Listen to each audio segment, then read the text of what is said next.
अग्निवीर योजना को लेकर वैसे तो पूरे देश में विरोध हो रहा है, लेकिन बिहार में सबसे ज्यादा सड़कों पर उत्पात मचा हुआ दिख रहा है। बात करने के लिए बिहार के मंत्री शाहनवाज हुसैन जी हैं।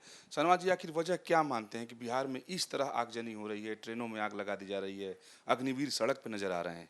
नहीं, जो बिहार के नौजवान हैं उनसे कहना चाहता हूं कि प्रधानमंत्री नरेंद्र मोदी जी ने पूरे डिफेंस एक्सपर्ट से, फौज के लोगों से बातचीत करके ये अग्निपथ योजना लाई। और अग्निवीरों के लिए ये तो एक ब्रिज कोर्स है एक तरह से।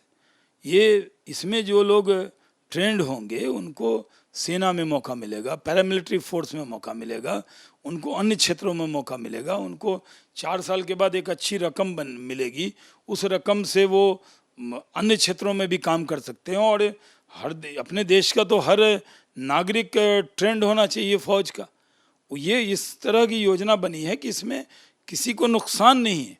और जो सवाल है कि क्या सेना में भर्ती कम हो जाएगी, एकदम गलत सवाल है। ऐसा नहीं है। हमें तो सेना को और मजबूत करना है। प्रधानमंत्री नरेंद्र मोदी जी ने तो सेना को, डिफेंस को इतना मजबूत किया है, इतने इक्विपमेंट लेकर आए हैं, राफेल लेकर आए हैं। वो पूरे दुनिया में भारत एक उभरती हुई सेना है और हमारी ताकत को माना जाता है। हम इसमें जो लोग आएंगे वो ज़्यादातर सेना में जाएंगे, सीआरपीएफ में जाएंगे, सीआईएसएफ में जाएंगे, एसएसबी में जाएंगे, आईटीबीपी में जाएंगे, राज्यों की पुलिस में जाएंगे।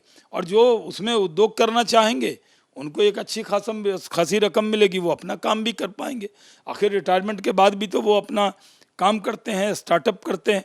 हम तो बिहार में नहीं स्टार्टअप पॉलिसी लेकर आए, तो उसमें कोई काम करता हुआ व्यक्ति, अगर आप भी पत्रकार हैं और स्टार्टअप चलाना चाहते हैं तो खाली टाइम में आप स्टार्टअप पे काम कर सकते हैं। उसी तरह जो अग्निवीर होंगे उनके लिए बहुत सारी संभावना है। उनको तो मिलिट्री स्किल उनको दिया जा रहा है। लेकिन यहाँ जो बात सबसे ज्यादा परेशान कर रही है, जो देखने में आ रहा है कि जो 4 साल की समय सीमा तय की गई है, उससे एक संदेश गया है कि अब फौज में भी नौकरी अस्थायी हो गई। मैं एकदम क्लियर कर दूं, फौज में जो रूल है, नियम है अस्थायी, वो है, उसमें कोई बदलाव नहीं है। लाखों लड़के कोशिश करते हैं, हजारों सेलेक्ट होते हैं। इसमें जो ज़्यादा सेलेक्ट होंगे उसमें से ज़्यादा वहाँ जाएंगे। तो फौज वाले में गलतफहमी दूर कर दूं, जो 2 साल कोरोना में नहीं बहाली हुई उसमें भी जो एज बढ़ गया, वो एज को वापस कर दिया नरेंद्र मोदी जी ने। यानी 2 साल जो बढ़ गया, अब 23 हो गए, वो 21 हो जाए, इस साल के लिए ये। तो फौज में एक नौकरी कम नहीं होने वाली बल्कि बढ़ने वाली है। और ये तो एक अलग व्यवस्था बनी है। कैसे नहीं समझा पा रहे हैं लोग, कौन बता रहे हैं, कौन लोग गुमराह कर रहे हैं? एक बार भरोसा तो करना चाहिए। अपने नौजवानों के बल पे तो हम लोग हैं। प्रधानमंत्री के दिल में बसते हैं यहाँ के नौजवान, और उनके लिए योजना लेकर आए, इतनी अच्छी योजना लेकर आए, और उसका ऐसा दुष्प्रचार। तो जो बिहार बंद या जहाँ जहाँ बंद लोगों ने किया है, जवानों से कहना चाहता हूँ, आप इन लोगों के किसी के बहकावे में मत आइए। आप पूरी भरोसा रखिए और आपको कहीं कष्ट नहीं होगा। हम लोग तो उद्योग रोजगार लगाने में लगे हैं। बिहार में कितने बड़े बड़े उद्योग लग रहे हैं, कितना रोजगार का सृजन हो रहा है, कितना काम हम लोग कर रहे हैं। और साथ में सेना के अंदर भी, और जो सेंट्रल गवर्नमेंट की नौकरियां हैं इसको भी भरने के अंदर, जो राज्य सरकार में नौकरियां हैं उनको भी भरने में हम लोग लगे हुए हैं। आप बहकावे की बात कर रहे हैं, तो क्या इसके पीछे कुछ राजनीतिक ताकत भी हो सकता है क्या, कि जो सड़कों पर बवाल देखने को मिल रहा है? कुछ राजनीतिक बेरोजगार हैं जो उनको 40 साल के लिए वो बेरोजगार हैं, तो बच्चों को समझा रहे हैं कि 4 साल जो है ये बड़ा कम हो जाएगा। अरे ये तो पूरी तरह उनका बेस बनेगा, ये नींव है। ये जो अग्निवीर बनेंगे ये नींव है, इससे आगे बढ़ेंगे, इससे फाउंडेशन है ये, इससे आप और आगे जाएंगे। ये नौजवानों की तकदीर और तस्वीर को बदलने वाला है।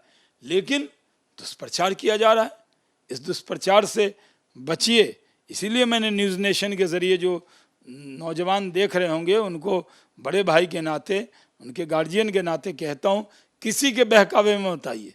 हम लोग प्रधानमंत्री नरेंद्र मोदी जी के नेतृत्व में दिन रात लगे हैं नौजवानों की तकदीर और तस्वीर संवारने के अंदर। एक अंतिम सवाल कि कुछ आपके जो सहयोगी दल हैं वो इस पर पुनर्विचार करने की बात कर रहे हैं। देखिए, हम सबको बता रहे हैं ना, अपनों को भी बता रहे हैं।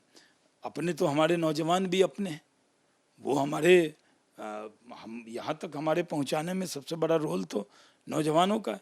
तो हम सबको बता रहे हैं कि ये योजना एक ब्रिज है, ये फाउंडेशन है। इससे इस पर जब वो नौजवान आ जाएंगे तो उनकी अपार संभावनाएं खुल जाएगी। और फौज में एक नौकरी कम नहीं होने वाली, बल्कि हम फौज की ताकत को और बढ़ाना होगा। हमारे दुश्मनों की बड़ी तादाद है, चाइना है, पाकिस्तान है, और ऐसी बहुत सी ताकतें हैं जिनकी फौज की ताकत को ध्यान में रखते हुए हमें फौज कम थोड़ी करना है। ये किसने समझा दिया?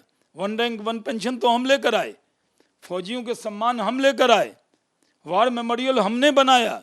हम फौज का, पैरामिलिट्री फोर्स के बलिदान का सम्मान करने वाली पार्टी का नाम ही भारतीय जनता पार्टी है। हमारे बारे में कोई कल्पना कैसे कर सकता है ये बातें? बहुत धन्यवाद बात करने के लिए। वीडियो जर्नलिस्ट अमित माचो के साथ विकास चंद्र, न्यूज नेशन, दिल्ली।